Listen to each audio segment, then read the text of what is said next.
বন্ধুরা, আরও একটা মিনি ব্লগে তোমাদের সকলকে ওয়েলকাম। সকাল সকাল আজকে চলে এসেছি ছাদে। আজকে ছিল আমাদের ওয়েট ট্রেনিং ক্লাস করতে যতই কষ্ট হোক ভীষণ মজা লাগে, কিন্তু আমার যত তারপর গা হাত পা ব্যথা হোক। চলে এসেছি নিচে, এসে ঝটপট একটুখানি বসলাম জল আর বাদাম নিয়ে।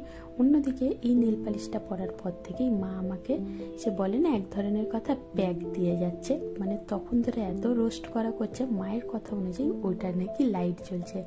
এখানে হচ্ছে আমার রথু, আমি খাচ্ছিলাম, সেখানে রথুর খাওয়ারও অনেক রকম স্টাইল। ভালো না লাগলে সেটা আবার মুখ থেকে তুলে ফেলেও দেয়।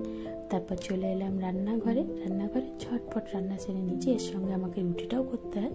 তারপর একদম অফিসের লাঞ্চ টাইমে দেখা করলাম। মা এক গাদা ফল দিয়েছিল, তার সঙ্গে একটা রুটি আর তরকারি। রাতে ফিরতে অনেক দেরি হয়ে গেছিলো, ঝটপট রান্না সেরে নিয়েছিলাম। আর দিদি পাঠিয়েছিল এই শঙ্কর মাছ, তো এটা দিয়ে ডিনার সারলাম। আজকে দিন এমনি গেল, কালকে আবার দেখা হবে।